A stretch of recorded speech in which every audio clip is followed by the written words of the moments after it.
కొన్ని విలువైన సంగతులు విందాం. క్రిస్మస్ వర్తమానాలు మనకు కొత్త కాదు, క్రిస్మస్ వాక్యాలు మనకు కొత్త ఏం కాదు. మనకు తెలిసిన పదాలే పదే పదే బట్టి బట్టి ఇదే క్రిస్మస్ వర్తమానం అనుకుంటాము. కానీ కొన్ని గుండెలు బరువెక్కిపోయే సంగతులు ఆ క్రిస్మస్ వాతావరణంలో ఉన్నాయంటే ఎంతమంది వినగలరు, ఎంతమంది నమ్మగలరు? ఎందుకంటే రాను రాను క్రిస్మస్ తన వాతావరణం మార్చేసుకుంటుంది. రాను రాను క్రిస్మస్ అనే పదం ఆరాధన పోయి ఆహ్లాదకరమైన వాతావరణం రంగులు పూసుకుంటుంది. క్రిస్మస్ చేయొద్దన్న నా ఉద్దేశం కాదు, కానీ చేసేది కాస్త అర్థవంతంగా చేస్తూ ముందుకెళ్తే నెక్స్ట్ జనరేషన్ ఒక మంచి మెసేజ్ ఇచ్చిన వాళ్ళం అవుతాం. మీరు ఒకప్పుడు పాటలకి ఇప్పుడు పాటలకి మీరు కంపేర్ చేయండి, చాలా తేడాలు వచ్చేసాయి. ఒకప్పుడు పాటల్లో బరువు ఉండేది, ఒకప్పుడు క్రిస్మస్ కీర్తనలో ఎక్కడో గుండె లోతులో ఆ స్వరాలు బయటకు వస్తున్నాయని అర్థమయ్యేది. ఇప్పుడు పాటలు అర్థం పర్థం అంత ఎగురులాట్లే. ఒకప్పుడు పాటలు మీరు చూడండి, ఎంత దేనాతి దేనమో యేసయ్యా, నీ జననం ఎంత దయనీయమైనదో, ఆ లైన్ ఎంత బాగుంది చూడండి. ఇప్పుడు యేసు పుట్టాడు, యేసు పుట్టాడు, సుఖ పుట్టింది, సుఖ పుట్టింది, యేసు పుట్టాడు, ఎగరండి, సంబరం అంబరం. ఈ సంబరాల వాళ్ళు ఎక్కువైపోయింది. మా ఇంటి పేరు పశువుల పాక, పక్కింటి పేరు ఒలీవ కొండ అని ఎంత చక్కటి లైన్స్ రాసేవారండి. ఈరోజు ఏమయ్యాయి? సంబరాల్లో తిరిగే వాళ్ళందరూ క్రిస్మస్ లో తిరిగితే క్రిస్మస్ కూడా సంబరాలు అయింది. నా మాటలు కొంచెం గొరుగ్గా ఉంటే నచ్చకపోయినా తప్పదు, ఇలాంటి నేను ఎందుకు పిలుస్తాను మీరు అనుకున్నా తప్పదు, నేను చెప్పాలి. ఇది నా బాధ్యత. ఎందుకంటే మనల్ని మనం విమర్శించుకున్న ఎడల పెద్దవారు పేతురు అన్నాడు, ప్రభువు వచ్చినప్పుడు విమర్శ దినంలో నిలబడకుండా ఉంటాం. ఒకవేళ మనలో లోపాలు ఉంటే సరి చేసుకుంటే ఆ రోజు లోపం లేని వ్యక్తులుగా పరిచారకులుగా నిలబడతాం. అందుకే క్రైస్తవ బోధనలో ఉన్న గుడ్ డిగ్నిటీ ఏంటంటే మనల్ని మనమే విమర్శించుకుంటాం, బయట అవకాశం ఇవ్వకూడదు. అందుకే మాట్లాడదాం. ఏముంది ఆది క్రిస్మస్ లో ఉంటే ఒక జాబితా ఉంది. మనం ఎప్పుడు క్రిస్మస్ చదివినా బంగారం దగ్గరికి వెళ్తాం, బోలం దగ్గరికి వెళ్తాం, సాంబ్రాణి దగ్గరికి వెళ్తాం, జ్ఞానులు అంటాం, తారలు అంటాం, మరియమ్మ అంటాం, యోసేపు అంటాం, ఇక ఎక్సెట్రా ఎక్సెట్రా ఇవే పదాలు నెంబర్ వేస్తాం. కానీ పాత నిబంధన దగ్గర నుంచి దాని మూలాలు పడ్డాయన్న సంగతి వినేవారు లేరు, చెప్పండి చెప్పేవారు కూడా లేరు. ఈరోజు ఎంటర్టైన్మెంట్ డయాస్లు అయిపోయింది. ఈరోజు పెళ్లి వేదికలు కూడా మీరు చూసారా? పెళ్లి వర్తమానికుడైన, క్రిస్మస్ వర్తమానికుడైన జోకులు బాగా అయితేనే పిలుస్తున్నారు. అంటే పెళ్లి వేదిక కంటే ఎంత ఘనమైనదండి, క్రిస్మస్ వేదిక కంటే ఎంత ఘనమైనదండి. అలాంటి వేదికల మీద ఎంత బరువైన మాటలు చెప్పాలి, లేవు, కరువయ్యాయి. అందుకే ఒక విచిత్రమైన ఒక అభ్యాసంలోని మనం వెళ్ళగలిగితే మన గుండెలు బరువెక్కే పదాలు ఉన్నాయి. క్రిస్మస్ లో దేవుడు ఎవరిని చూస్తాడంటే రంగురంగుల బట్టలు వేసుకున్న వారి వైపు చూసే దేవుడు కాదు ఈ క్రిస్మస్ దేవుడు. క్రిస్మస్ లో ఎవరిని చూస్తాడు? హడావుడిగా తిరిగే వారి వైపు చూడు. ఈ భక్తి వైరాగ్యంలో దేవుడు ఎవరిని చూస్తాడు? ఇదిగో మేము దేవుని పిల్లలని ఇతరులని తక్కువ చేసి క్యారల్స్ పేరుతో, అల్లర్ల పేరుతో, ఈదుల్లో దేవుడు అంటే తెలియని వారికి రవస చేస్తున్న వాళ్ళ దగ్గర ఈ క్రిస్మస్ దేవుడు ఉండడానికి ఇష్టపడ. ఎందుకంటే మనకి ఎలా చెప్పాలో సువార్త కూడా తెలియని ఒక మొండు వైఖరి వచ్చేసింది. ఓట్ల ఎలక్షన్ నాడు ప్రచారాలు చేస్తారు చూసారా? ప్రచారాలు, ఆ ప్రచారాలు చేసినట్టు ధైర్యం. ఎవడా అంటున్నాడు, ఓయ్ పెద్దమ్మా అని డోరు కొట్టి అర్ధరాత్రి లెగ్గొట్టి ఆ క్యారేజ్ పట్టుకుని ఆ క్రిస్మస్ ముసుకేసుకుని అటెగిరి ఇటెగిరి ఓ మాట అన్నాడు, పెద్దమ్మా దావీదు పట్టణమందు రక్షకుడు పుట్టాడు, నమ్ముకో అన్నాడు. పెద్దమ్మ అందట నమ్ముకో అంటే ఏంటి అని అడిగిందట. నమ్ముకో అంటే ఏంటి? నమ్ముకో అన్నాడు. అదే నమ్ముకో అంటే ఏంటంటే, నమ్ముకో అంటే నమ్ముకో అని అన్నాడు. నేను అడుగుతున్నాను, మన స్వార్థ చెప్పడం వచ్చేయండి రాదు మనకి. మరొకటి దగ్గరికి వెళ్ళాడు, తాత యేసుప్రభువు నమ్ముకో. నమ్ముకో అంటే ఏంటంటే, నమ్ముకో అంటే నమ్ముకోనే నమ్ముకో. మరొకటి దగ్గరికి వెళ్ళాడు, చెప్పాడు యేసుప్రభువు నమ్ముకోండి, దావీదు పట్టణమందు రక్షకుడు పుట్టాడు, నమ్ముకోండి అంటే ఆడన్నాడట, నమ్ముతాను బాబు, మీ దేవుడిని నమ్ముతాను, ఆ దేవుడిని నమ్ముతాను, అందరు దేవుడిని నమ్ముతాను బాబు, సరిపోయింది. ఇంకా నమ్ముకో అంటే ఇది ఎలా ఉందో చెప్పనా? ఎలక్షన్ ప్రచారానికి వెళ్ళి, పెద్దమ్మా నీ అమూల్యమైన ఓటు మన పార్టీకి వేసా, మర్చిపో. అలా ఉంది నువ్వు చెప్పేది. నీ అమూల్యమైన ఓటు పెదనాన్న మర్చిపో, మన పార్టీకి వేసే. పార్టీ ప్రచారాల్లో తిరిగి సువార్త ప్రచారాలు కూడా బహుశా అలా తయారు చేశారేమో. సువార్త ప్రచారం అంటే, నమ్ముక అంటే ఏమని నమ్ముకోవాలి తెలిస్తే అర్థమవుద్ది, ఎలా చెప్పాలో. దేవుడు అంటే ఎరగని వారికి సువార్త ఎలా నేర్పించాలో మనకు అర్థమవుద్ది. ఎలా చెప్తున్నావు? క్యారల్స్ అని ఎగురుతున్నావు. అసలు క్యారల్స్ అంటే మీనింగ్ ఏంటి తెలియదు. ఆ క్రిస్మస్ తాతని తీసుకొస్తాం, ఆ తాతగారి వెనకాల ఎంత ప్రేరణ ఉందో తెలుసా? తెలీదు. ఎవడికి ముసుగు తగులుతాం, కోతులాగా ఎగురుతాడు వాడు. వాళ్ళ మీదకి ఎగురుతారు, ఏళ్ళ మీదకి ఎగురుతారు, సౌండ్లు అంటారు. అడుగుతున్నాను, మన దేవుడు పరువు ఎవరో తీయకరొద్దండి, మనమే తీసేస్తాం. చేద్దాం, గర్వంగా చేద్దాం, ఘనతగా చేద్దాం, అర్థవంతంగా చేద్దాం. ఎలా చేద్దాం? ఒక మత్తయి నేర్పించిన విధి విధానాలను నేర్పిద్దాం. ఏముంది మత్తయి సువార్తలో ఒకసారి చూడండి, చాలా జాగ్రత్తగా చూడండి, కళ్ళు పెద్దవి చేసి చూడండి. ఏముంది మత్తయి సువార్త 1వ అధ్యాయం 1వ వచనం చూడండి. అబ్రహాము కుమారుడగు దావీదు కుమారుడైన యేసుక్రీస్తు వంశావళి ఇది సువార్త రాస్తున్నది ఎవరో తెలుసా? ఒక లెక్కల మాస్టర్ రాస్తున్నారు. ట్రెండ్ లో ఇప్పుడు ఆ స్టడీని ఏమంటామంటే సిఏ, చార్టెడ్ అకౌంట్ అంటాం. మోతుబర్ల దగ్గర, ఎమ్మెల్యేల దగ్గర, ఎంపీల దగ్గర, డబ్బులు బాగా సంబంధించిన బిజినెస్ మ్యాగ్నెట్ల దగ్గర రోజుకి జీతం ఇచ్చి పెట్టించుకునే గుమస్తాల కన్నా అప్డేట్గా ఉండేవారినే చార్టెడ్ అకౌంట్స్ అంటారు. అంటే దొంగ లెక్కలను కూడా చక్కగా చూపించే లెక్కల మాస్టర్లు అన్నమాట. అందరు కాదులేండోయ్, కొందరు. అందరూ కాదు, కొందరు. అంటే లెక్కలంటే వాళ్ళు లెక్కేశారంటే గవర్నమెంట్ కూడా పట్టుకోదు. అదొక ప్రత్యేకమైన చదువు, చార్టెడ్ అకౌంట్. మనకు అర్థం అవుతుందండి, ఎందుకంటే మనకు 2 ఎకరం వరకు వచ్చి, మనకు అది 12 వరకు వచ్చి, మనకు అర్థం. 2:13 ఎంత అంటే రేపు మార్నింగ్ చెప్తాను అంటాం. అందుకే మన సబ్జెక్ట్ కాదు. కానీ ఈ సిఏ ఎవరైతే ఉన్నారో, చార్టెడ్ అకౌంట్ చేస్తున్న వీళ్ళందరికీ పిహెచ్డీలు చేసిన వాళ్ళు కూడా బాగులా అంటాడు మత్తయ్య. ఆ రోజుల్లో రోమా ప్రభుత్వం దగ్గర ట్యాక్స్ కలెక్టర్ అంటే ఈ సొంకు వసూలు చేసే ఉద్యోగాలు చేసే పెద్ద పెద్ద ఉద్యోగాల్లో ఈయన ఒకడట. ఎవరు? మత్తయ్య గారు. ఆయన లెక్కల మాస్టర్ అనడానికి గుర్తుల్లో గుర్తు ఏంటంటే, ఆ 1వ అధ్యాయం చూడండి ఎన్ని లెక్కలు ఉంటాయో. ఎక్కడ అబ్రహాము, ఎక్కడ దావీదు, ఎక్కడ యేసుక్రీస్తు, ఈ లెక్కల జాబితా ఏంటి, ఈ 14 తరాలేంటి, ఈ 14 ఈ 3 గొడవ ఏంటి, ఇందులో నుంచి యేసుక్రీస్తు ఏంటి, దానికి ఒక లెక్క ఉంది. ఆ లెక్క మనకు అర్థం. ఆ లెక్కలు ఎవరికి అర్థమవుతాయి? యూదులని ఒక తెగ ఉంది. ఆ తెగలు కొట్టుకు చచ్చిపోతాయి ఆ లెక్కల గురించి. ఆ లెక్కల మీద నీకు కూడా మనసుంటే అర్థమవుద్ది. యూదులు ఎవరికైనా అంకెలతో మాట్లాడతారు.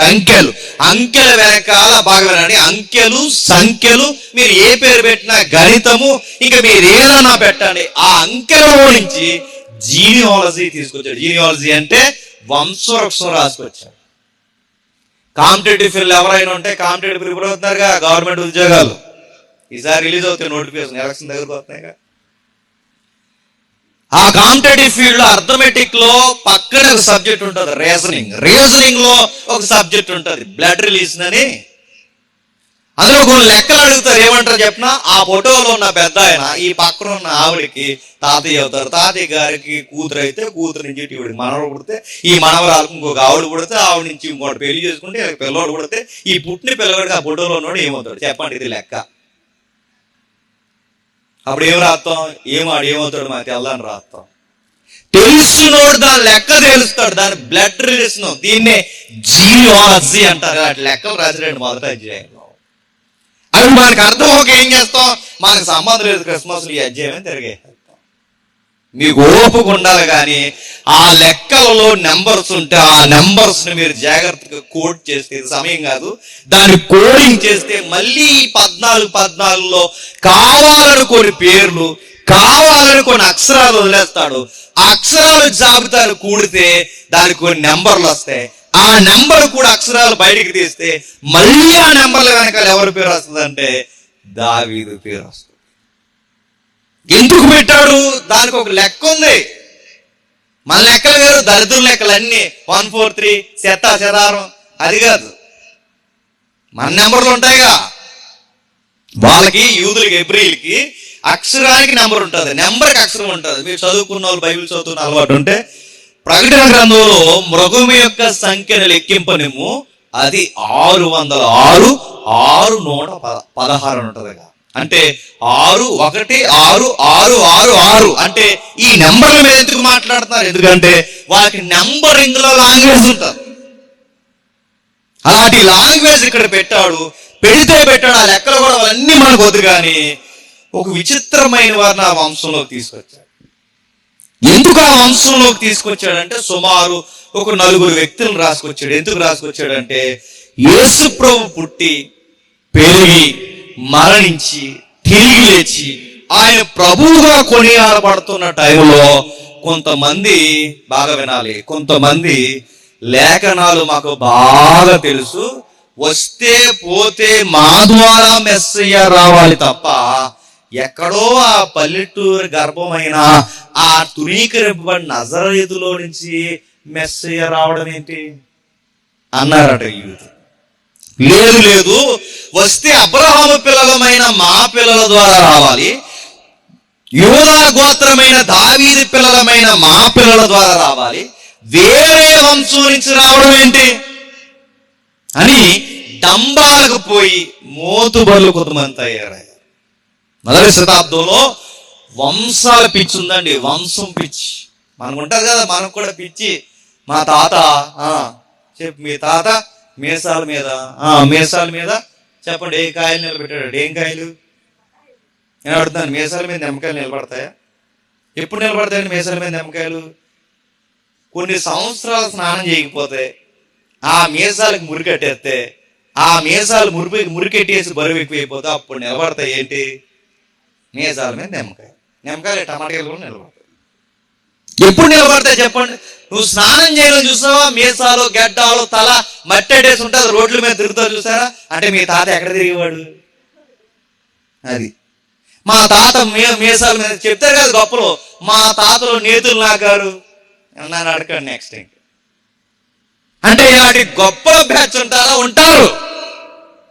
ఇంకా మా తాతకి 10 ఎకరాలు మాదే, ఈ వంశాలు పిచ్చి, ఈ పెద్దోళ్ళని వెనకేసుకొచ్చే పిచ్చి, ఇంతకన్నా 100 రెట్లు పిచ్చి ఆ యూదులకు ఉంది. పౌలు గారు కూడా పత్రిక రాస్తూ వద్దాం ఒకసారి. పౌలు గారు కూడా పత్రిక రాస్తూ ఇలాంటి పిచ్చి వాళ్ళని ఏమన్నాడు చూడండి ఒకసారి. ఏమన్నాడు ఈ వంశాలు పిచ్చి ఉన్న వాళ్ళని? మొదటి తిమోతి పత్రిక మొదటి అధ్యాయం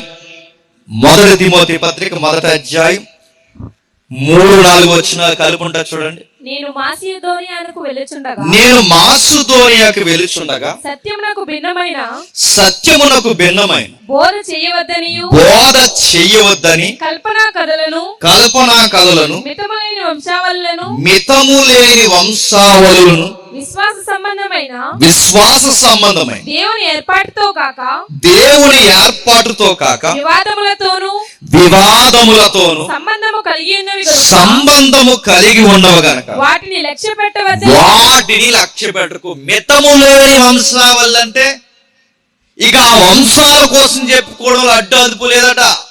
ఇటు నుంచి ఒకడు అంటాడట, క్రీస్తు పుడితే మా వంశంలో పుట్టాలి, పేరు వంశంలో పుట్టకూడదు అంటాడు. ఇటు నుంచి మరొకడు అంటాడు, లేదు లేదు ఆ అభిషక్తుడు వస్తే మా నుంచి రావాలి తప్ప ఏరే నుంచి రాకూడదు అంటాడు. బేరాలకు పోయేవారు, డంబాలకు పోయేవారు, గొప్పలకు పోయేవారు, మెస్సయ్యలు కూడా మావాడే అని చెప్పుకునే మూర్ఖులు తయారయ్యారు. వాళ్ళనే వంశం పిచ్చి. ఈరోజు కూడా చూసారా, చాలా మంది పేరు శివరం తోకలేస్తారుగా, తోకలో పేరు తిరంగా పెట్టుకోరు, పేరు శివరన తోకేస్తారు. దాన్ని ఏంటంటే కులం, ఆ కులం పేరు తోకేస్తారు. కులాలు చెప్పుకుని, వంశాలు చెప్పుకుని, అందుకే కులం ఉన్న వారిని ఏమన్నారు తెలుసా కవులు? కులం అనేది అదో గజ్జి అన్నారు, కులగజ్జి.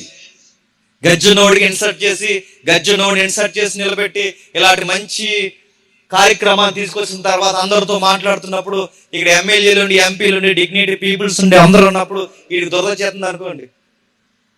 వీడు ఇన్సర్ట్ చేసుకున్నప్పుడు దొరద చేతి ఏం చేస్తాడండి? రే ఇప్పుడు గోకరా, రే దానికి దండం పెడతాం, ఇప్పుడు గోక్కో, రే డిగ్నిటీ పీపుల్స్ ఉన్నారు ఇప్పుడు గోకోకరా అంటే అనాసనం ఇప్పుడు దొరద చేస్తుంది. ఇప్పుడు అర్జెంట్గా చేతిలో జాగ్రత్తగా చేతులు అందులో పెట్టుకుని, ఎందులో జేబుల్లో పెట్టుకుని నైస్గా గోకడం స్టార్ట్ చేయాలి.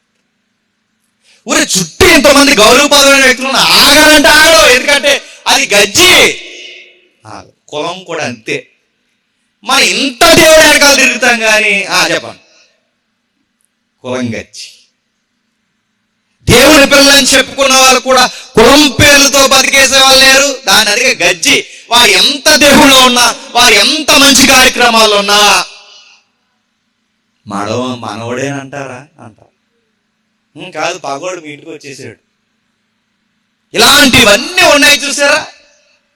ఇలాంటి దరిద్రం ఆ రోజు ఉందట. అప్పుడు వీళ్ళందరూ మక్కలు ఎరగొట్టడానికి మత్తయి సువార్త 1వ అధ్యాయం రాశాడు. ఇది ఎలాంటిదంటే మీకు అర్థం కావాలంటే ఒక ఎగ్జాంపుల్ చెప్తాను. ఒక ఎగ్జాంపుల్ ఏంటంటే, చిన్నప్పుడు చందమామ కథలు ఉండేది తెలుసండి, ఇప్పుడు కూడా ఉన్నాయిలేండి. కొత్త కథలు ఎక్కువైపోయి ఉన్న కథలు మానేసాము. రకరకాల కథలు. ఇప్పుడు చందమామ కథలో ఒక నక్క కథ ఉండేది. నక్క కథ ఎగ్జాంపుల్ అర్థమవుతుంది, ఈ అధ్యాయం అర్థమవుతుంది. అడవిలో ఉండే గుంట నక్క ఊళ్ళోకి వచ్చిందట చిన్నపిల్లల్ని అట్టిపోదామని. దాని పేరే గుంట నక్క. అడవిలో ఉండే అది ఊళ్ళోకి వచ్చి ఎక్కడ చిన్న పిల్లల్ని, కోడి పిల్లల్ని, చిన్న చిన్న పిల్లలు ఉన్నాయో పట్టుకెళ్ళిపోదామని తిరుగుతుందంట. నీలాటోడు నాలాటోడు ఎవడో చూశాడు, దొంగ నక్క గుంట నక్క ఊళ్ళోకి వచ్చి తిరుగుతుంది, పనికి మాల నక్క అని సరిగ్గా నడుము మీద ఒకటి పడేశాడు. కయ్యం అనుకుంటా పరిగెట్టుకు వెళ్ళి రంగుల డబ్బాలు ఆడిపోయింది. రంగుల డబ్బాలు ఆడితే జనాలు అందరూ చూస్తారు, ఇది ఎక్కడికో పోయింది కనబడలేదంటే కొంచెంసేపుడుగా దొంగ నక్క నక్కిన దొంగ నక్క పైకి లేచి ఆ రంగులు దొరుకుని అలా అడవిలోకి వెళ్ళిపోతుంటే ఉన్న జంతువులన్నీ చూసి ఆశ్చర్యపోయి ఏదో కొత్త జంతువు వచ్చేస్తుందా అనుకున్నారు. ఆ రంగుని చూసి అది వెళ్ళే కొలది అన్ని జంతువులు వెనక్కిపోతున్నాయి. ఆ వెనక్కి వెళ్ళిపోవడం చూసి దీనికి ఆశ్చర్యం కలుగుతుంది. ఏమైంది? వాళ్ళందరూ అనుకుంటున్నారు ఎవరో కొత్త రాజు వచ్చాడు, సింహం కన్నా కొత్తగా ఉన్నాడు, బలమైన రాజుల కన్నా కొత్తగా ఉన్నాడు, ఎవడో కొత్త రాజు అని చెప్పి రాజా అని అన్ని జీవులు సాష్టాంగ పడితే ఇది బాగా పొగుడుతున్నారు అనుకుని దొరికింది మంచి అవకాశం అని ఆ రాయి మీదకి ఎక్కువ కూర్చుందట. పొగడండి నన్ను. గొంతమ్మ కోరికలు అన్నీ వచ్చాయి. ఉదయం సాయంత్రం మధ్యాహ్నం చక్కగా తెచ్చినవన్నీ మక్కితుంది ఈ గుంట నక్క. తిన్నది. ఈ తినే టైంలో వర్షం వచ్చేసింది. వర్షం వచ్చిన వెంటనే రంగంతా పోయింది. అప్పటి వరకు రాజు అనుకున్న ఈ రంగుల నక్క రంగు ఎప్పుడైతే పోయిందో మిగిలినవన్నీ ఎగిరెగిరి తన్నాయి. మళ్ళీ పోయింది గుంటలోకి గుంట నక్క. ఇది నీతి. రంగులు పూసుకుని రాజు అనుకుంది, కానీ విషయం ఏంటి చెప్పనా, అది నక్క అని రంగు పోయింది. ఇది మీకు అర్థమైతే 1వ శతాబ్దంలోను ఇప్పుడు కూడా చాలా మంది దేవుని దగ్గర రంగులు పూసుకుని తిరుగుతున్నారట. భక్తి అనే రంగు, పదవి అనే రంగు, ఈ రంగులు పూసుకుని ఆ రోజు అంటున్నారంట, అబ్రహాము మా తండ్రి, వస్తే మాలో నుంచి రావాలి యేసుక్రీస్తు. దావీదు మా తండ్రి, వస్తే అభిషక్తుడు మాలో నుంచి రావాలని మేము భక్తి పనులు, మాకు లేఖనాలు తెలుసు. ఎక్కడెక్కడో అవుట్లుక్ దేవుడికి లేదు, మమ్మల్నే కేంద్రీకరించాడు. వస్తే పోతే మా నుంచి రావాలి తప్ప ఇక ఎవరి నుంచి రాకూడదని వంశాన్ని పట్టుకుని వేలాడుతున్న రంగుల నక్కలు ఎక్కువయ్యాయి. అలాంటి టైంలో వీళ్ళ లెక్కలు ఏటో చూడాలనుకున్నాడు ఈ లెక్కల మాస్టర్. ఎవరు? మత్తయ్య గారు. అప్పుడు చూడండి, విచిత్రమైన 4 పేర్లు తీసుకొచ్చాడు ఆ జీనియాలజీలో, వంశవృక్షంలో. ఏమిటా 4 పేర్లు అంటే ఇప్పుడు చూద్దాం. ఒకసారి రండి, మత్తయి సువార్త ముందు మొదలు వచ్చిన చదవండి. అబ్రహాము కుమారుడగు, జాగ్రత్తగా వినండి, చాలా మంచి విషయాలు. అబ్రహాము కుమారుడగు, దావీదు కుమారుడైన యేసుక్రీస్తు వంశావళి. ఏంటట? అబ్రహాము కుమారుడైన, దావీదు కుమారుడైన యేసుక్రీస్తు వంశావళిని అడుగుతున్నాను. అబ్రహాముకి డైరెక్ట్ దావీదు ఎలా కుమారుడు అయిపోయాడు, దావీదుకి డైరెక్ట్ యేసుక్రీస్తు ఎలా కుమారుడు అయిపోయాడు, ఇవన్నీ పక్కన పెడితే ఆ వృక్షంలో కొంతమందిని తీసుకుంటూ వచ్చి అసలు ఊహించిన పేర్లు ఎట్టాడు. మీరు ఎప్పుడన్నా వింటే కనుక కాస్త లోతుగా వినండి. ఏమిటా ఊహించిన పేర్లు అంటే తామారు, రాహాబు, రూతు, బెత్షెబా యజమానుడైన ఉరియా, నజరేతు గ్రామంలో పుట్టి లెక్కల్లో లేకుండా ఉన్న పల్లెటూరు పిల్ల మరియమ్మ. జాతక వినండి, ఏడుపు వస్తుంది. ఎవరైతే రంగులు పూసుకుని వచ్చి ఆ రంగులు పూసుకుని మాట్లాడుతున్నారో, ఆ రంగులు పూసుకుంటున్న వారికి మత్తయ్య వాళ్ళ కళ్ళు ఎరుపెక్కిపోయే మాటలు చెప్తున్నాడు. దేవుడు వంశాలే చూసేవాడైతే, దేవుడు కులాలే చూసేవాడైతే, దేవుడు ఇశ్రాయేలు దేవుడే అయితే, దేవుడు ఇదిగో వీరే నాకు కావలసిన వారు ఎలా ఉన్నా పర్లేదు అనుకునే పక్షపాతం దేవుడైతే ఎవరు ఉండకూడదో తెలుసా? జాబితాలో పెడుతున్నాడు చూడండి. ఆ జాబితాలో పెడుతున్న పేరు తామారు. తామారు ఎవరండి? ఇశ్రాయేలురాలా? తామారు ఎవరండి? యూదురాలా? తామారు ఎవరండి? అన్యురాలు. దేవుడికి సంబంధం లేని పైజాత అమ్మాయి. యోధా ఎవరండి? ఇశ్రాయేల్ కొడుకుల్లో పేరు కాసిన కొడుకు ఎవరండి? యోధా. మీరు ఏ యూదులని వెనకేసుకొస్తున్నారో, మీరు ఏ యూదులని గొప్పలకు పోతున్నారో, ఆ యోధా ఆ తామారుని చూసి ఏమన్నాడు తెలుసా? ఒక మాట అన్నాడు, అమ్మా నేను నీతిమంతుని కాదు, నీకు మాట చెబుతున్నానమ్మా, నాకన్నా నువ్వే నీతిమంతురాలి, నాకన్నా నువ్వే నీతిమంతురాలు అడుగుతున్నాను. తామారనే ఆవిడ ఇశ్రాయేలు రాలు కాదు, బయట ఆవిడని యూదులని చెప్పుకుంటున్న యోధ వృక్షమైన మూల వ్యక్తి అన్నాడు, నువ్వు నాకన్నా నువ్వే గొప్పదానివి తల్లి.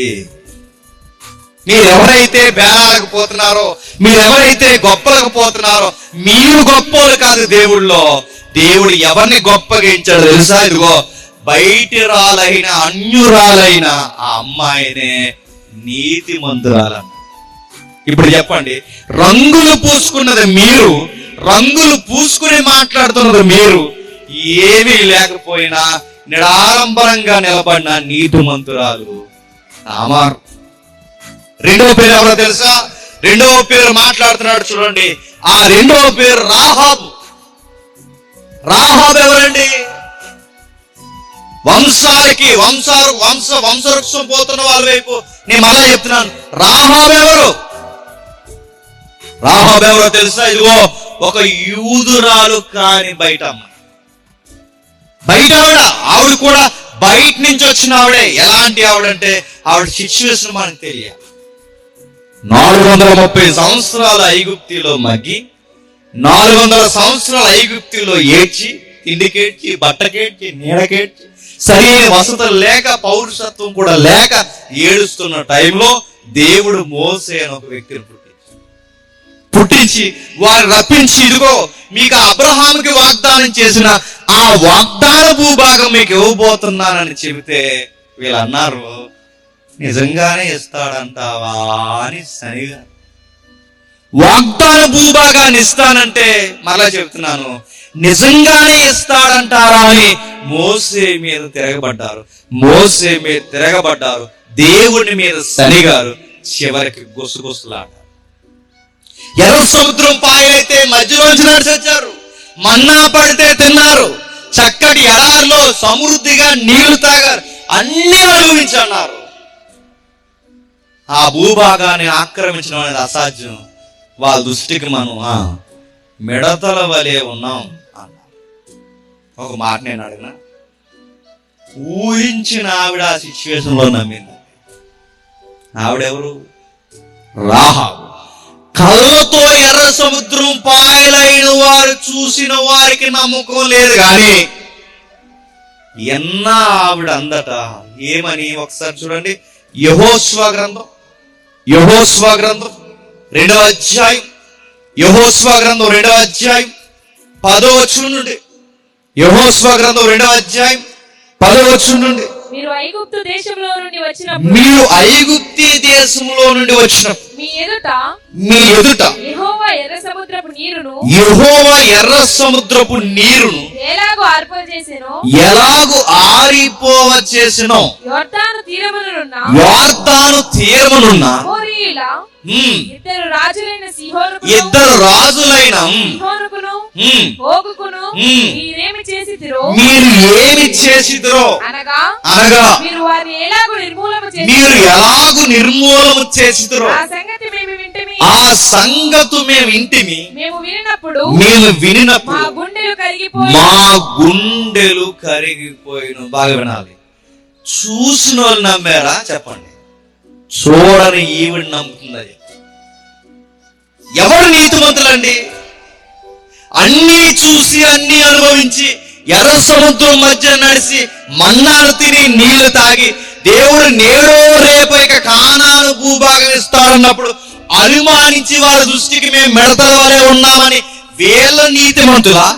ఏమీ చూడకపోయినా నీ దేవుడు గొప్పోడయ్యా, ఆయన సముద్రాన్ని పాయల చేశాడన్నప్పుడు మా గుండెలు బరువెక్కిపోయాయని నమ్ముతున్న ఈ అన్యురాలు నీతిమంతురాలు అంటారు. ఎవరు నీతిమంతురాలు? వంశాలు వెనకేసుకొచ్చిన వాళ్ళు నీతిమంతులు కాదు. కులాలు వెనకేసుకొచ్చిన వాళ్ళు నీతిమంతులు కాదు. దేవుని కార్యాన్ని నమ్మేవారు నీతిమంతులు. ఈవిడెవరు? ఈవిడ ఒక అన్యురాలు. ఈవిడెవరు? ఈవిడ ఇశ్రాయేలురాలు కాదంటే దేవుడు మా బాగా వినాలి. ఎవరైతే గొప్పలు చెప్పుకుంటున్నారో ఆ వంశాలు చూడలేదు కానీ బయటోళ్ళు కూడా దేవుడు ఇష్టపడుతున్నాడు.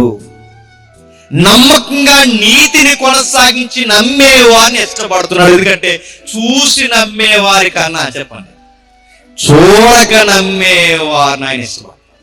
అందుకే రాహాబు నమ్మింది, చూసిన వాళ్ళు నమ్మలేదు. భూభాగం మీకు ఇస్తానంటే తీసుకునే వాళ్ళు నమ్మలేదు. భూభాగం మీద నివసిస్తున్న సొంత దేశస్తురాలైన ఆవిడంది, మా భూమిని ఎట్లయినా మీ దేవుడు మీకు ఇస్తాడు, మా దేశాన్ని ఎట్లయినా దేవుడు ఇస్తాడు. అయితే ఒక విషయం గుర్తుపెట్టుకోండి.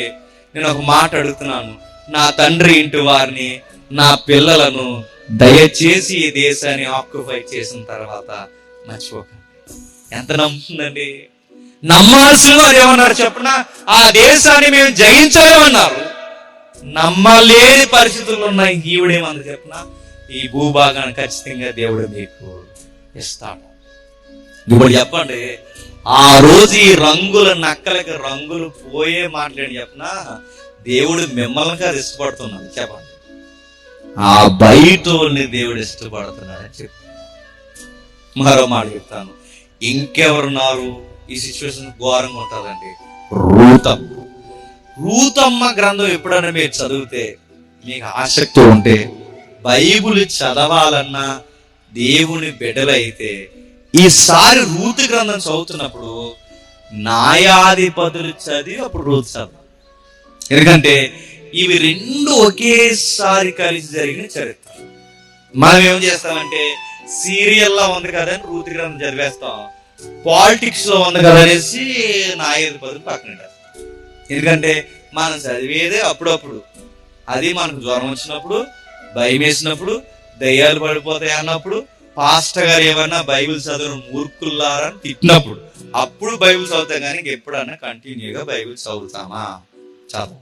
ఈసారి చదవాలనిపిస్తే ఈ మెసేజ్ ఎవరికైనా ఒకరికి పని చేస్తే ఆ ఒక్కరికి చెప్తున్నాను, ఈసారి చదువుతున్నప్పుడు న్యాయాధిపతులు రూతు చదివితే అక్కడ ఏముందంటే న్యాయాధిపతులు చదువుతున్నప్పుడు చాలా విచిత్రమైన సొసైటీ ఉందండి ఆ రోజు.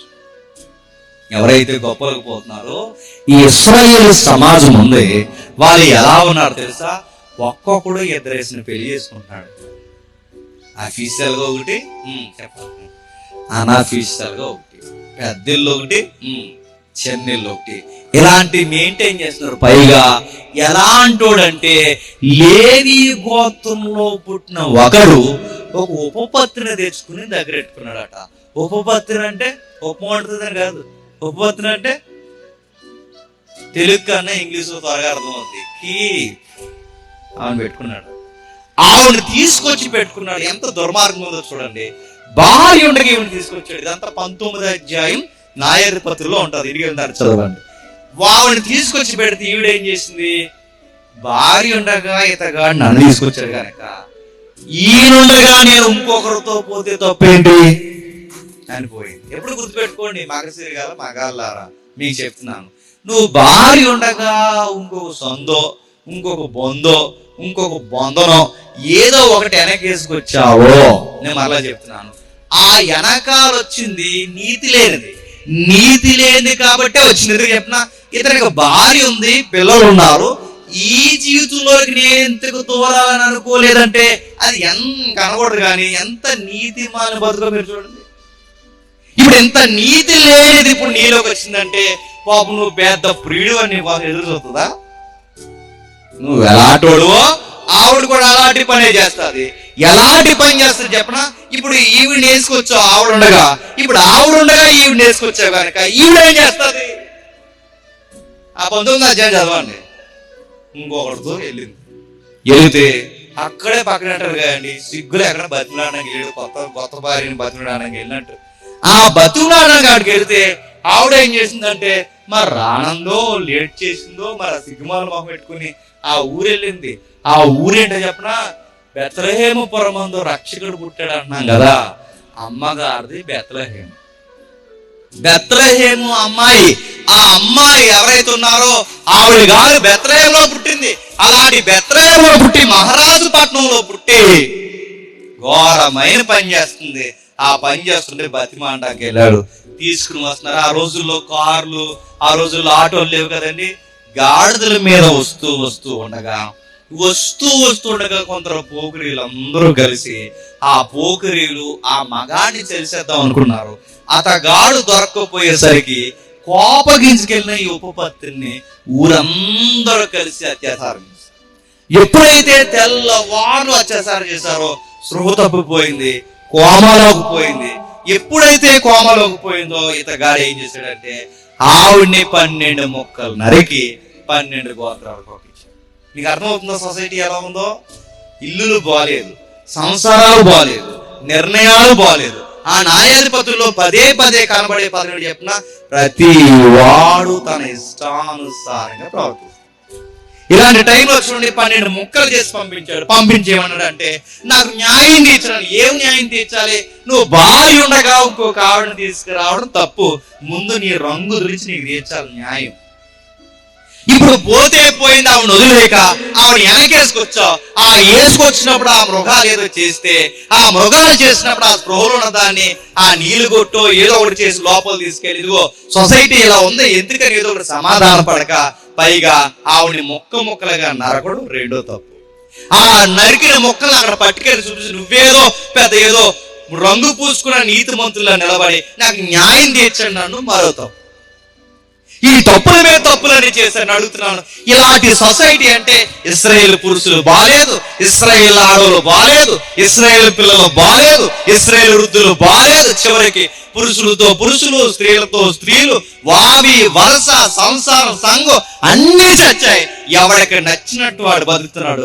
అలాంటి గొడ్డు సమాజంలో తలుక్కుమని మెరిసిన ఒకే ఒక్క ఆడపిల్ల, ఇశ్రాయేలు కాని ఆడపిల్ల, అన్యురాలైన ఆడపిల్ల, అమోనీయులు మోయాబీలు తెగకి చెందిన ఆడపిల్ల రూతమ్మ.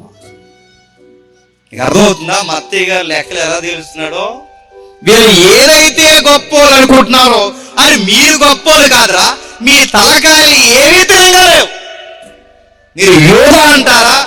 యోధా బాలేదు. మీరు ఏదైతే రాహాబు దగ్గర ఉన్న ఆ పరిస్థితిని చూడండి, మీ గోత్రకర్తలు అంటారా? మీ గోత్రకర్తలు ఆ రోజు అనుమానించారు, నమ్మిన ఆమె రాహాబును చూడండి. మీ ఇశ్రాయేల్ సమాజం అంటారా? మీ ఇశ్రాయేల్ సమాజం చూడండి, ఒకడు తల ఒక దిక్కుపోయి రోత పని చేస్తున్నప్పుడు ఒక రూతమ్మ నిలబడింది. ఎంత నీతికి నిలబడింది.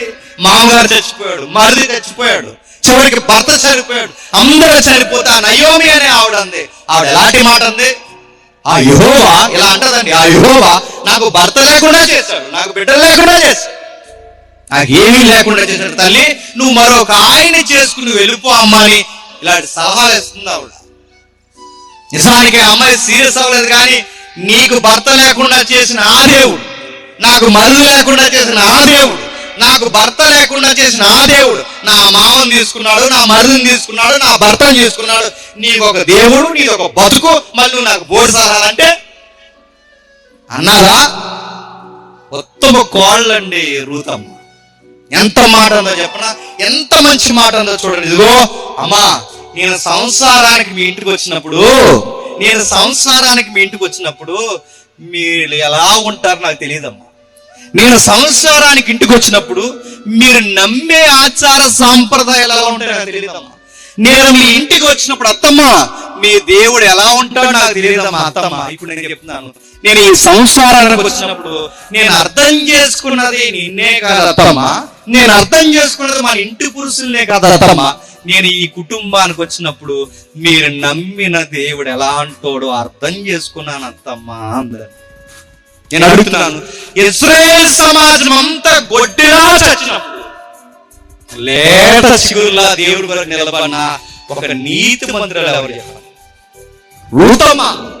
ఆ రోజు ఆ రంగులు నక్కలకి రంగులు ఎరగొడుతున్నాడు చూడండి మా అత్తయ్య. మీరు ఏదైతే గొప్ప అనుకుంటున్నారో, మీరు ఏదో పెద్ద దేవుడి చేత పిలవబడినారు అనుకుంటున్నారు, కానీ అసలు దేవుడు మీరు ఊహించాలని పిలుస్తున్నాడు చూడండి. రూతమ్మని పిలిచాడు, పిలిచిన పిలవబడిన ఆవిడంతా ఇదిగో నీ దేవుడే నా దేవుడు, నీ ప్రజలే నా ప్రజలు, చచ్చినా బతికినా ఈ దేవుడి కోసం మీ కోసం చచ్చిపోతాను. ఇంకా ఏమంటారంటే బోయలు అమ్మా నీకు గొప్ప సాక్ష్యం ఉందమ్మా. ఎంత మంచి సాక్ష్యం ఉందో తెలుసా? 3వ అధ్యాయానికి వెళ్తారు చదవండి. గొప్పవారు గాని కొద్దివారు గాని యవనస్తులను గాని ఎంబడింపక గతించిన నీతి కన్నా ఇప్పుడు నీ నీతి మరీ ఎక్కువైందమ్మా. అమ్మాయికి భర్త చనిపోయిన తర్వాత ఎవరో ఒకరు ఇంకా చూడలేదట. భర్త ఉండగానే వేరొకరు చూస్తున్న దరిద్రపు లక్షణాలు ఇశ్రాయేలుకుంటే భర్త లేకపోయినా ఎవరు వైపు చూడలేదట. ఎవరు? రూతమ్మ. భార్య ఉండగా మరొక వైపు చూస్తున్న అనేకమైన రోత లక్షణాలు ఇశ్రాయేలు పురుషులుకుంటే అడిగేవారు, బాగా వినండి, కడిగేవారు ఎవరో లేకపోయినా రూతమ్మ మరొక రిలేషన్షిప్ లోకి వెళ్ళలేదు. ఈరికి పడుందండి. ఈ లోకం ఎలాంటి చెప్పనా? లైఫ్ పార్ట్నర్ చనిపోతే, భార్య భర్తో ఎవరో ఒకరు చనిపోతే ఇంకొకరితో ఎవరితో అన్న సంబంధం పెట్టుకున్నారు అనుకోండి, ఈ లోకం ఏం పడరు ఇది అనరు. ఏమంటారు చెప్పనా? పోనీలండి పాపం ఏదో తోడు. చూసారా, ఈ రంగుల నక్కలు పోనీలే అంటాయి, ఈ దొంగ నక్కలన్నీ పోనీలే అంటాయి. పోన్లేండి భర్త లేనిది, పోన్లేండి భార్య, పోన్లేండి కాదు అందరినీ పరిగెట్టి పొయ్యిలేసి కాల్చేతాడు ఏమనుకుంటున్నారు. పోన్లేండి ఏంటి?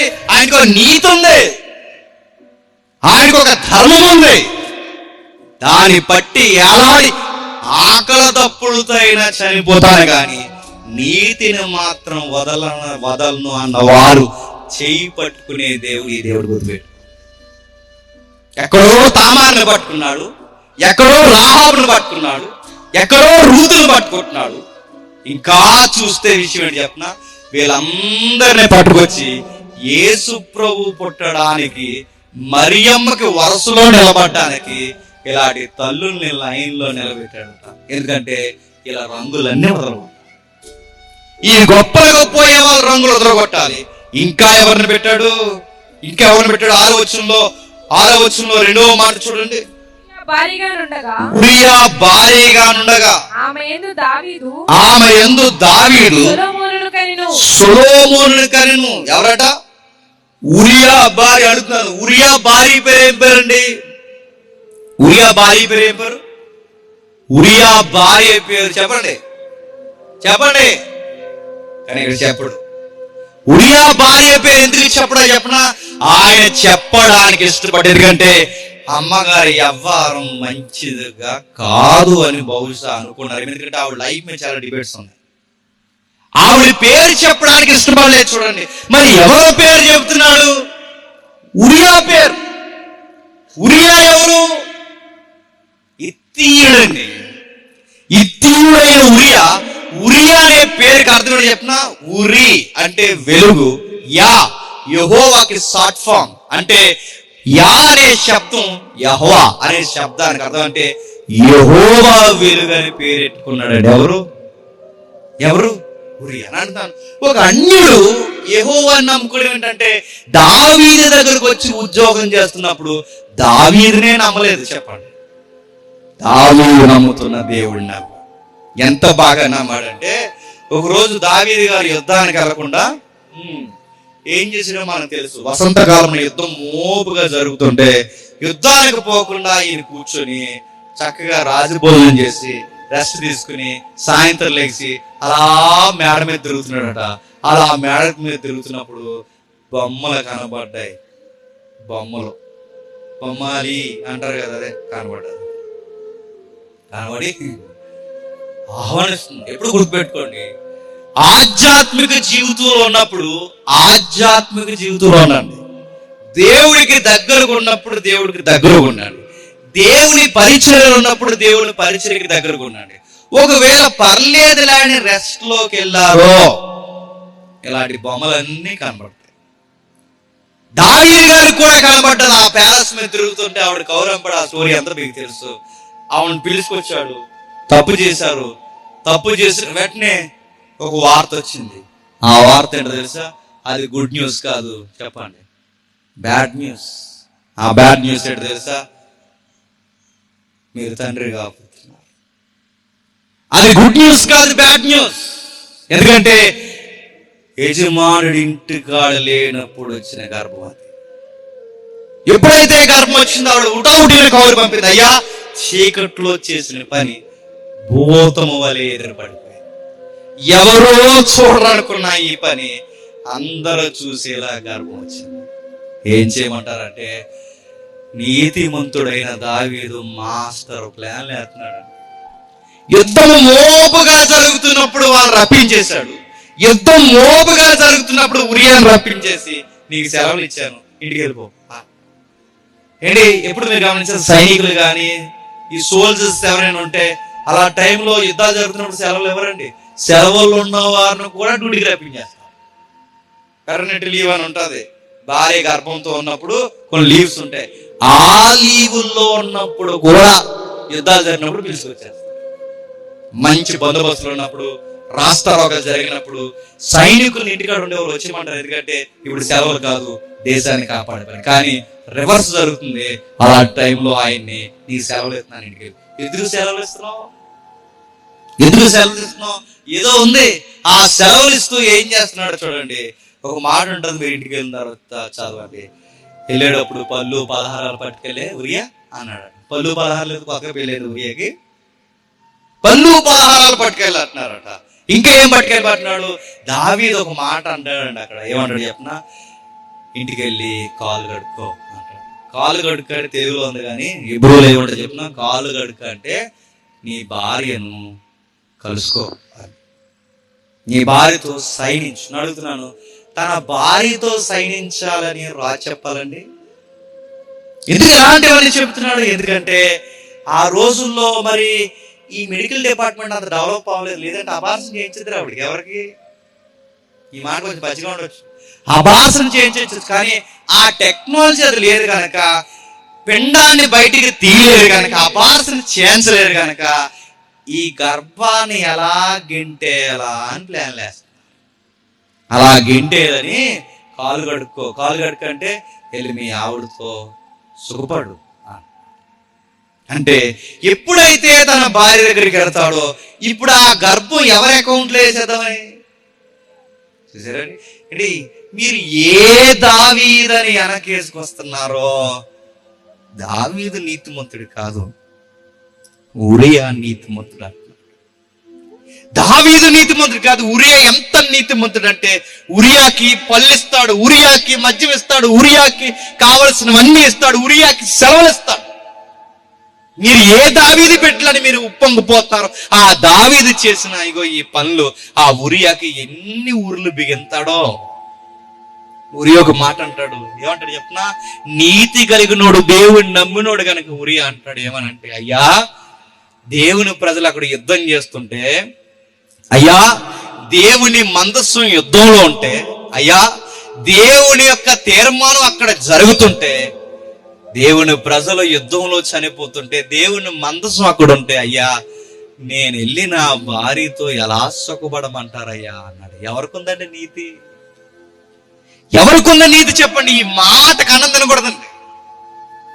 ఎవరికి నీతి చెప్పండి? ఇదిగో యుద్ధం మాని ఇంటికాడి ఎలా ఉన్నా ఈయనకుందా?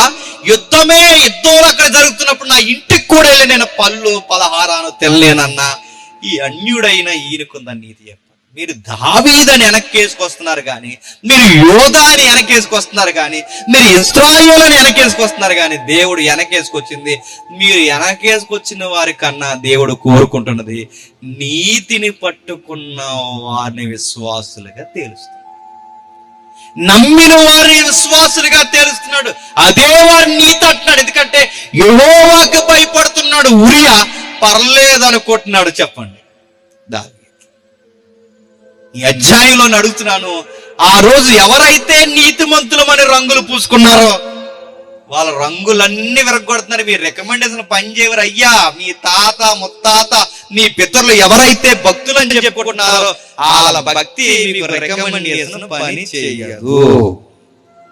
క్రిస్మస్ రంగులు బట్టలు వేసుకుని, క్రిస్మస్ రంగరంగ వైభవంగా వచ్చేసి రంగులు భక్తి అనే రంగు పూసుకుని సీరియస్ ఇక్కడ వాక్యాలు చదివేసి సీరియస్ ఇక్కడ మనం పాటలు పాడేస్తే సీరియస్ ఇవన్నీ మనం చేస్తే ఆయనకి తెలిసి ఇవన్నీ రంగులని. నిజంగా చెప్తున్నాను. ఎందుకంటే ఒక ఊరిలో క్రిస్మస్ వెళ్తే క్యాండిల్స్ వెలిగిస్తారు కదండి, ఒత్తులు. ఈ క్యాండిల్ వెలిగిస్తున్నప్పుడు ఫస్ట్ పాస్టర్ గారు వెలిగిస్తారు, పాస్టర్ గారి తర్వాత ఇంకొకరు వెలిగిస్తారు. ఎందుకంటే దానికి ఒక మన పెద్దలు మనకి నేర్పించిన లెగసీ లేదా లెగసీ లేదండి, మన పెద్దలు మనకి నేర్పించిన సాంప్రదాయం ఏంటంటే, ఆ సాంప్రదాయంలో ఆచారంలో మనకు వచ్చింది ఏంటంటే గుర్తుపట్టండి. ఫస్ట్ నేను వెలిగాను, మీరు ఎలాగండి, అందరిని వెలిగించాను గుర్తుగా చేస్తారు. మంచిదే, చేయొద్దంటలేదు. ఫస్ట్ నేను వెలిగాను, నేను పక్కన వెలిగించాను, అలా పక్కన వెలిగించాను. ఇలా పాస్టర్ గారు ముందు వెలిగించారు కదండి. కానీ క్రిస్మస్ వెలిగించారు వెనకాల నుంచి వెలిగించారు. పాస్టర్ గారు వెనకాల నుంచి వెలిగించాడు, ముందు నేనే వెలిగించాను. కానీ అసలు డౌట్ కాదు, అగ్గి పెట్టాలి వచ్చారా అని అన్నాడు. అంటే ఇంకా అగ్గి పెట్టి జేబులు వేసుకుని మీరు క్రిస్మస్ వచ్చారు, అక్కడ గుప్పమని వచ్చి వెలిగించారు.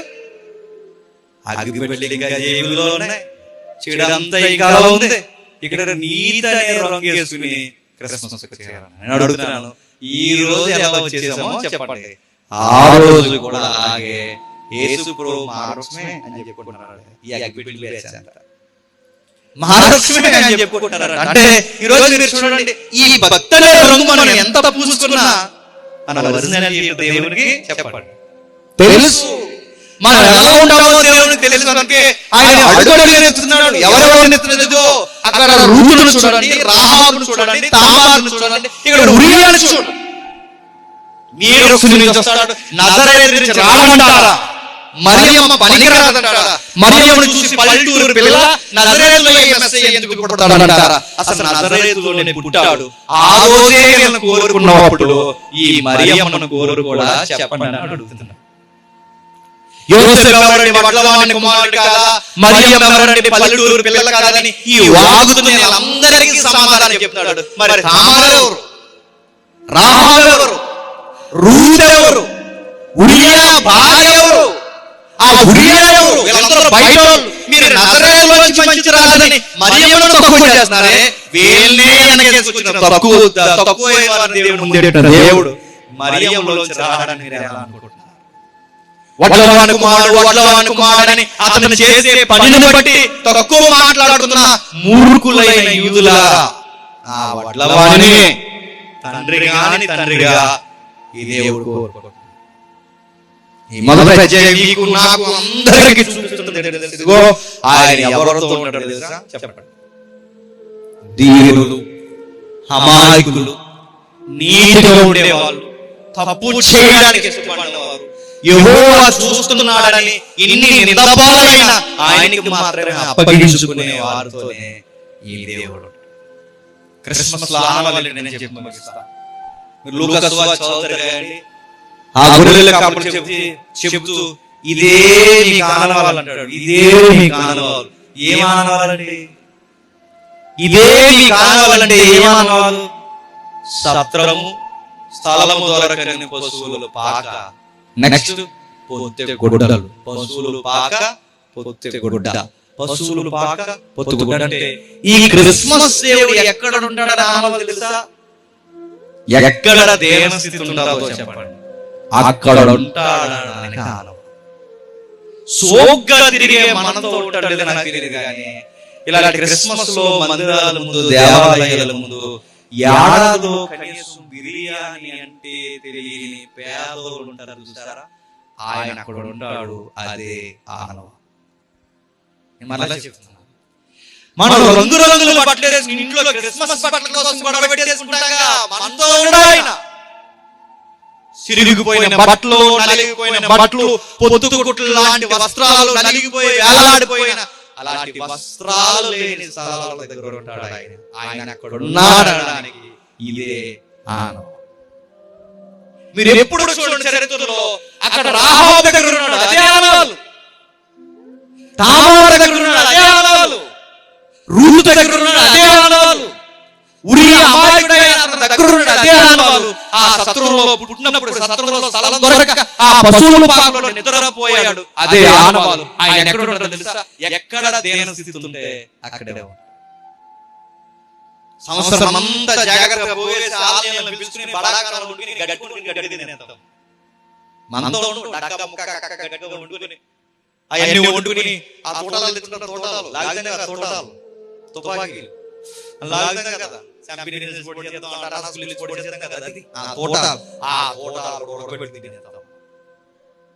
మీతో ఉంటాడు లేదు నాకు తెలియదు కానీ పాచనం పరమన్నలా తినే వాళ్ళు బయట ఉన్నారు. నువ్వు క్రిస్మస్ నిజమైన క్రిస్మస్ చేసే ఈ దేవుడు మన వంట వార్పుల దగ్గర ఉంటాడు లేదు నాకు తెలియదు కానీ ఆ వంట పట్టుకుని బిర్యానీ అంటే బిర్యానీయా అని ఆశగా ఎదురు చూసే పేదవాళ్ళు ఉన్నారు.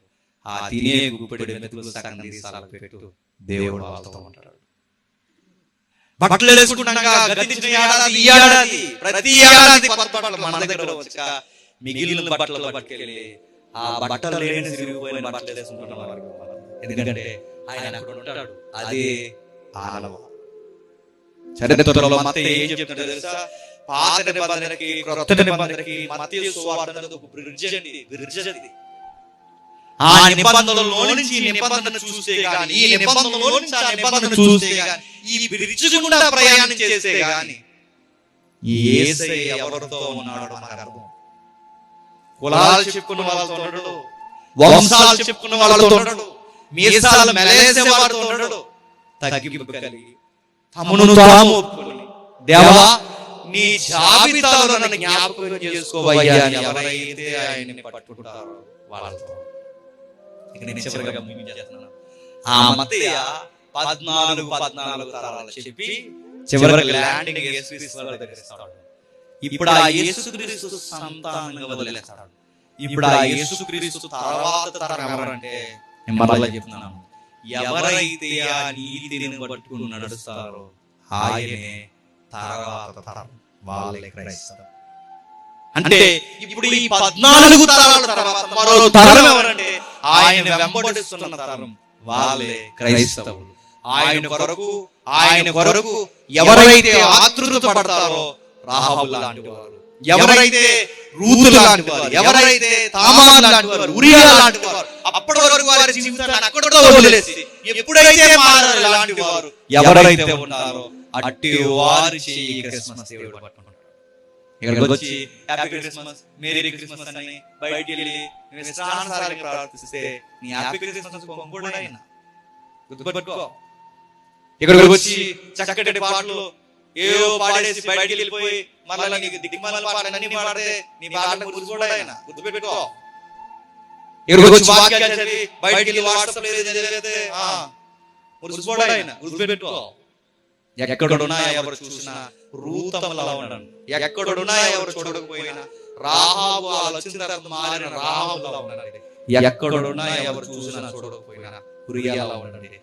ఆయన వంశవృక్షంలో మన పేరు ఎందుకు చెప్పినా, ఈ గ్రంథంలో ఇంకా చేరుస్తాడు లేదో నాకు తెలియదు కానీ ఈ పేరు అక్కడ గ్రంథం ఉంది, ఆ గ్రంథంలో ఖచ్చితంగా మన పేరు రాస్తాడు. ఆయన వంశవృక్షంలో పలానా ఊరు, పలానా పేరు, పలానా పిల్లగాడు, పలానా అమ్మాయి, పలానా తండ్రి, పలానా పెద్ద ఆయన, పలానా సేవకుడు, పలానా సహకారి, ఈ పేర్లన్నీ రాసుకుని పెట్టుకుంటాడు. ఆ పెట్టిన జాబితాలో చదువుతాడు, ప్రభువా ఈ దీనుడిని దౌర్భాగ్యుడైన కూడా నన్ను నీ వంశంలో జ్ఞాపకం చేసుకున్నావా అని ఆ రోజు కన్నీరు మున్నీరు. క్రిస్మస్ చేద్దాం, ఎలా చేద్దాం? అర్థవంతంగా చేద్దాం.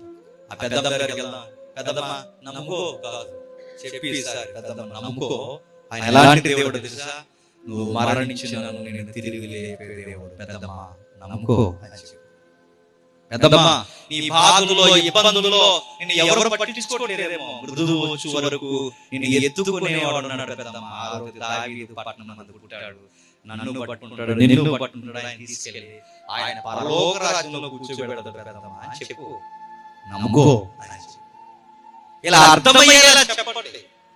నన్ను ఎందుకు ఇష్టపడతాడు అన్నప్పుడు నిన్నే ఇష్టపడతాడు పెద్దమ్మ, నీలాంటి వారిని, నీలాంటి ఒక వృద్ధురాలు 2 కాయిన్స్ వేస్తే అలాంటి దాన్ని ఇష్టపడ్డాడు పెద్దమ్మ. ఆ 2 చెప్తాం క్రిస్మస్ అలా చెప్తున్నామండి, అలాగే ఏం చెప్పమండి, అడాడు దిగుతాం, క్యాండిల్స్ వెలిగిస్తాం, ఆ దేవుడు అంటే తెలియని వారు డోర్లు కొడతాం, అల్లరి చేస్తాం, పైపు తిరగేస్తాం, అడుగుతాం ఏమని ఏంట్రా ఈ అల్లరేంట్రా అర్ధరాత్రులు అడిగితే వాళ్ళతో మళ్ళీ తిరగేస్తాం అంటాం. ఆడంతా పండుగ చేస్తున్నారు, సంవత్సరం పండుగ వచ్చిందా అని పెద్ద డిబేట్ మళ్ళీ ఆడుతారు. అదే వద్దు. మన దేవుడు అంటే ప్రేమమయ, మన దేవుడు అంటే కరుణమయ, మన దేవుడు అంటే అందరినీ పిలిచేది. ఆయన మన దేవుడే కాదు, వాళ్ళ దేవుడు కూడా. ఈ క్రిస్మస్ లో ఇలాంటివి చెప్పండి, వింటారు, మారుతారు. ఇంత ప్రేమ ఉందా? అన్యులను కూడా ఆయన వంశవృక్షంలో పెట్టుకున్నాడా అంటే మమ్మల్ని కూడా పెట్టుకుంటాడా? ఏంటంటే తామారు లాంటి వాళ్ళు ఉన్నారా? రాహాబు లాంటిదని కూడా ఆయన ప్రేమించాడా? అది ఉరియా లాంటి అబ్బాయి వెనక నిలబడ్డాడా? ఇలాంటివన్నీ చెప్పండి. అంటే మమ్మల్ని కూడా ఆయన ప్రేమిస్తాడా అన్నప్పుడు మా ఇవేమి చెప్పండి అని చెప్తున్నానండి. మనం ఎంత రమ్యంగా చేసినానని చెప్తున్నాను. క్రిస్మస్ జరుగుతుందేమో కానీ ఆరాధన మాత్రం జరగదు. క్రిస్మస్ లో ఆరాధన ఉంది, ఆ సరి అయిన ఆరాధన ఈ లేఖనానుసారంగా చేయాలి చెప్తున్నాను. లేఖనాలు తెలిసిన శాస్త్రులు గొప్పలు కాదు, ఏమీ తెలియనా ఈ అమాయకులైన అన్యులే గొప్పవారని. ఇప్పుడు చెప్పండి, మన తాతల రికమెండేషన్ నిత్యత్వం పనిచేస్తుందా? మన కులం నిత్యత్వం పనిచేస్తుందా? మన రంగులు భక్తి నిత్యత్వం పనిచేస్తుందా? ఏమి పనిచేయదు. నమ్మి నీతి పడి చచ్చే అది మాత్రమే మన విశ్వాసం, నిజమైన క్రిస్మస్ అది పనిచేస్తుంది. ఇలా చేసిన వారు ధన్యులు, నిజమైన ఆరాధకులు. ఇదే నిజమైన క్రిస్మస్. దేవుడు మనం దీవించును గాక. ఆమేన్, ఆమేన్, ఆమేన్, ఆమేన్. ప్రార్థన చేసుకుందాం. ప్రేమగల తండ్రి, కృపగల దేవా, అర్థమైన ధన్యులు తండ్రి, అర్థం కాని ఆత్మల వారి ఉత్తరవాదు క్రిస్మస్ పేరుతో జరుగుతున్న తండ్రి, అర్థం పర్థం లేని తండ్రి, మీరు ఆ జాబితాలో ఉండకుండా తండ్రి మీరు వాక్యానికి ప్రథమ స్థానం ఇచ్చారు, వాక్యాన్ని లోబడ్డారు, గౌరవించారు. అట్లా విన్నారు. మరి అర్థవంతంగా వీరిని నడిపించండి, వీరిని కాపాడండి. తండ్రి మరింత దీవించండి తండ్రి. పేద ప్రజలను ఆదరించండి. మరణ ఛాయలో ఉన్నవారికి, చీకట్లో ఉన్నవారికి వెలుగును ప్రకాశింపచేయాలని తండ్రి మరింత తీవ్రతను పుట్టించండి తండ్రి. మా గొప్పలు తండ్రి, మా వంశాలు, మా కులాలు తండ్రి మమ్మల్ని మీ చెంతకు చేర్చవు, మమ్మల్ని చేర్చేవు. ఒకే ఒక్కటి తండ్రి, ఎక్కడున్నా ఈ దేవుడు గొప్పవాడని ఏదైతే విశ్వసిస్తామో ఆ విశ్వాసమే మమ్మల్ని రక్షిస్తాడు. ఆ జాబితాలో మనందరినీ నిలబెట్టి నడిపిస్తారని కోరుతున్నాం. స్థానిక దైవజనుల్ని, వారి కుటుంబాన్ని, తండ్రి పెద్దలను, ఈ సభ కారకులైన తమ్ముళ్ళందరినీ తండ్రి ఆదరించండి. రాబోతున్న దినాలలో తండ్రి ఇంకా తండ్రి సంఘం ద్వారా మాదిరికరమైన కార్యములు జరిగించండి. ఒకవేళ తెలుసో తెలియకో ఎవరైనా తండ్రి మీకు విరోధం ఉంటే రాబోతున్న నూతన సంవత్సరంలో వారిని గుణపరచండి. మమ్మల్ని సతులుగా భావించి మమ్మల్ని హేళన చేసి మా మీద చెడ్డ మాటలు పలికిన వారు ఎవరైనా ఉంటే వారిని మీ చేతులకు అప్పగిస్తూ వారిని క్షమిస్తారని కోరుతూ అన్ని విధాలుగా లొంగిపోతూ క్రీస్తు నామమున సమర్పిస్తున్నాం తండ్రి. ఆమేన్, ఆమేన్, ఆమేన్. సరే.